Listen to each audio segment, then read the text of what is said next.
Бишкектеги муз аянтчасында өтүп жаткан 4-дивизиондогу хоккей боюнча дүйнө чемпионатынын жыйынтыктоочу оюндарынын алкагында алгач Сингапур жана Малайзия курамалары беттешип, 3-орунду Азиянын арстандар алып кетти. Андан соң Кыргызстан жана Кувейт командалары таймашып, улуттук курамага күйөрмандык кылгандар аренага батпай калды.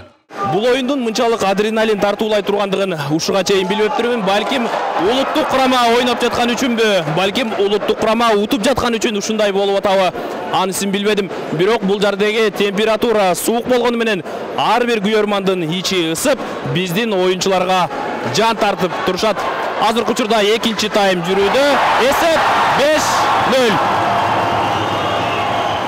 Конок оюнчулардын эсеп тактасы башынан аягына чейин 0 боюнча турду. Биздикилер биринчи бөлүктө 4, экинчи бөлүктө 5, ал эми 3-20 мүнөттүктө дагы 5 шайба киргизишип, оюн биздин пайдага 14-0 менен жыйынтыкталды. Добулбас уруп, жан үрөгөн күйөрмандардын колдоосу менен көк жылгы аяк үстүндө чебер ойногон улуттук курама айымдардын кечээки майрамына эң мыкты белек тартуулай алды.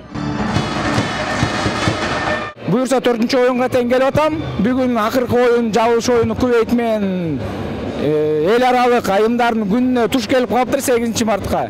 Ошон үчүн оюнга жөн келбей айымдарыбызды куттуктап коеюн дедим чын жүрөктөн. Кечээ оюнда келип ушу отурганбыз, Кыргызстанды поддержка кылып. Бүгүн да келдик, мына бүгүн барабандын жанында отурабыз. Бул абдан сонун дух берет.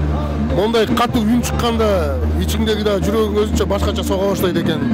Анан мондай балдар отурат, шарфтарды кийип, дудалыклар менен мындай боянып алып, ошондой кишилерди көргөндөн кийин анан Кыргызстан үчүн кантип күйбөй коесуң. Кудай буйрса аябай чоң счеттор менен жеңип келатат. 22-0 менен жеңди, 15-0 менен жеңди кечээ.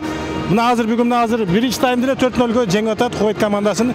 4 командадан тең жеңсе, Кудай буйрса 3-дивизионго өткөнгө биздикилердин толук мүмкүнчүлүгү бар. Да, все игры смотрели, классно играют, ребята очень большие молодцы, прям, знаете, гордость берет. За Кыргызстан, честно, никогда не мог подумать, что наши ребята могут играть на столь высоком уровне. Прям, честно, очень нравится. Эмоции прям зашкаливают. Это не то, что плавание, там, где все понятно в целом. Здесь прям очень интересно.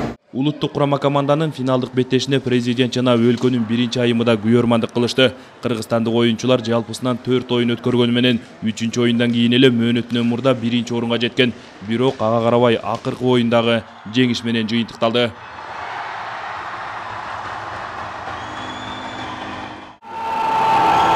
Ушул 4-дивизиондун алкагында Кыргызстан жалпысынан атаандаштарынын дарбазасына 64 шайба киргизген. Ал эми биздин дарбазага болгону 2 гана шайба кирген. Ошентип Кыргызстан 4-дивизиондон 3-дивизионго секирди.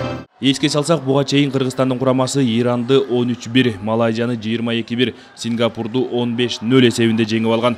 Эми 3-дивизиондо кайсы өлкөлөр менен ойной тургандыгы, турнир кайсы мамлекетте өтө тургандыгы май айында белгилүү болот. 1 айлык сбордун артынан ушундай жеңишке жетип атабыз. Ошол агайларга, даярдаган тренерлерге баарына чоң рахмат.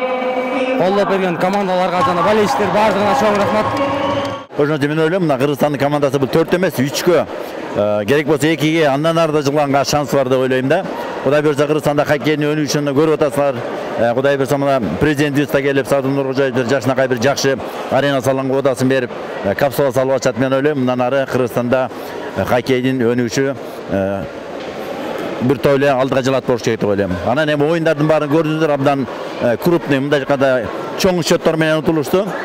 Барыбыз көп болду. Кыргызстандын командасынын даярдыгы эң жоңгорку деңгээлде экен. Работа у вас впереди. То есть мы сделали, в принципе, хороший задел. Иштин баары эми алдыда, негизинен жакшы жыйынтык көрсөттүк. Улуттук курама оюндардын дээрлик баардыгын ири айырма менен утуп жатты. Мөөнөтүнөн мурда кийинки дивизионго чыккан болчубуз. Бирок ошентсе да финалдык беттеште жеңишке жетип, ишенимдүү түрдө 3-дивизионго өттүк. Я думаю, что вот это, наверное, есть отправной шаг. Белгилей кетсек, 4-дивизиондогу хоккей боюнча дүйнө чемпионаты 3-8 март күндөрү аралыгында өттү. Ага Кыргызстан, Кувейт, Сингапур, Малайзия жана Ирандан 5 курама команда катышты. ачылуу аземине дагы өлкө башчысы келген болчу.